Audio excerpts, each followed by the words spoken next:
Halo sahabat Gen, Assalamualaikum warahmatullahi wabarakatuh. Di video kali ini kita akan membahas kunci jawaban IPA Biologi kelas 10 bab 1 pada tugas refleksi pada halaman 74 di buku IPA Biologi Kurikulum Merdeka pegangan kalian. Jadi, ayo kita bahas bersama mengenai soal atau perintah yang ada di tugas kali ini Gen. Tapi sebelum lanjut jangan lupa untuk subscribe ya Gen, agar Gen Sukses Media lebih semangat lagi nemenin kalian nugasnya. Jika sudah, kuy kita lanjut. Bagian kita masuk pada soal pertama berikut ini. Perhatikan soal yang ada ini. Bagaimana keanekaragaman hayati yang terjadi pada anggota keluarga kalian? Simak pembahasan berikut Gen. Keanekaragaman hayati dalam keluarga saya dapat dilihat dari keanekaragaman genetik.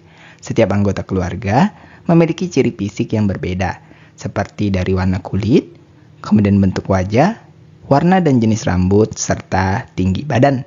Perbedaan ini terjadi karena pewarisan gen dari orang tua ke anak-anak. Kombinasi genetik yang unik membuat setiap anggota keluarga dapat memiliki ciri khas masing-masing. Masuk ke soal kedua berikut ini Gen. Bagaimana cara kalian memanfaatkan keanekaragaman hayati untuk mendukung kehidupan sehari-hari secara bijaksana? Gen, saya memanfaatkan keanekaragaman hayati secara bijaksana dengan cara berikut ini. Pertama, memanfaatkan tumbuhan untuk kebutuhan sehari-hari dengan mengkonsumsi berbagai jenis sayuran dan buah-buahan untuk menjaga kesehatan, menanam tanaman herbal seperti jahe dan kunyit untuk obat tradisional.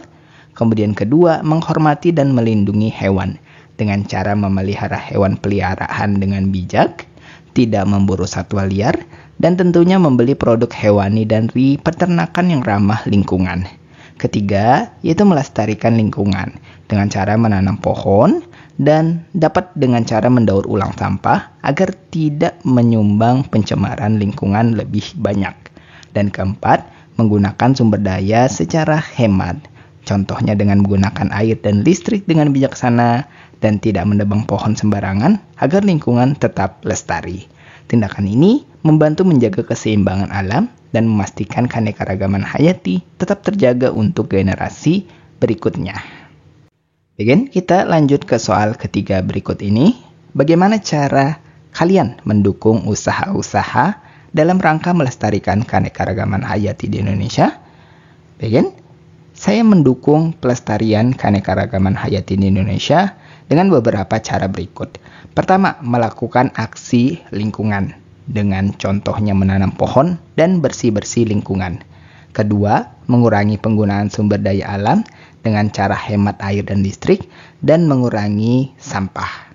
Ketiga, mendukung produk ramah lingkungan dengan cara membeli produk lokal dan memilih produk berkelanjutan, yaitu dengan menggunakan produk yang memiliki label ramah lingkungan. Keempat, melindungi satwa dan tumbuhan, yaitu dengan cara tidak memburu atau merusak habitatnya, dan tentunya dapat ikut kampanye pelestarian, baik itu satwa ataupun tumbuhan.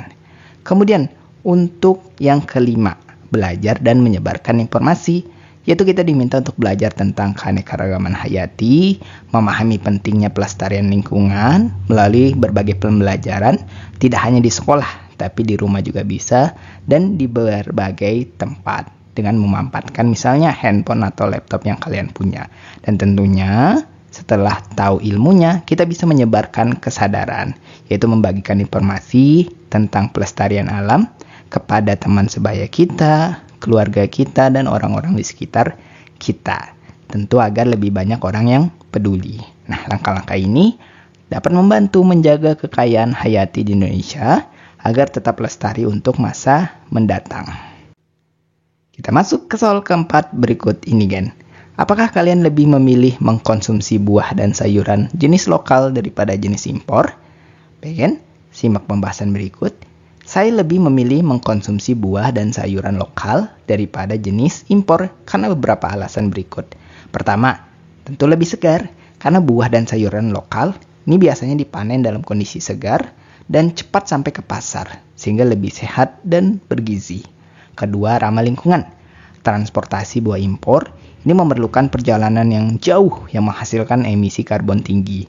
Mengkonsumsi produk lokal tentu membantu mengurangi jejak karbon. Ketiga, mendukung petani lokal. Dengan membeli produk lokal, kita turut membantu meningkatkan ekonomi petani dan komunitas setempat. Keempat, harga tentu lebih terjangkau. Yang mana kita tahu produk lokal ini umumnya lebih murah karena tidak memerlukan biaya impor dan pajak dari bea cukai. Dan kelima, turut andil melestarikan keanekaragaman hayati. Memilih produk lokal yang dapat membantu melestarikan varietas buah dan sayuran khas daerah yang mungkin tidak tersedia di pasar internasional. Dengan alasan-alasan tersebut, mengkonsumsi buah dan sayuran lokal ini tentunya lebih bermanfaat bagi kesehatan, ekonomi, maupun lingkungan secara tidak langsung. Again, itulah pembahasan sekilas kita untuk kunci jawaban IPA Biologi kelas 10 bab 1 pada sesi tugas refleksi pada halaman 74 di buku pegangan IPA Biologi Kurikulum Merdeka. Terima kasih karena telah menonton video ini sampai habis, Gen. Jika dirasa video kali ini bermanfaat, jangan lupa untuk like dan subscribe ya, Gen. Sampai jumpa di video berikutnya dan wassalamualaikum warahmatullahi wabarakatuh.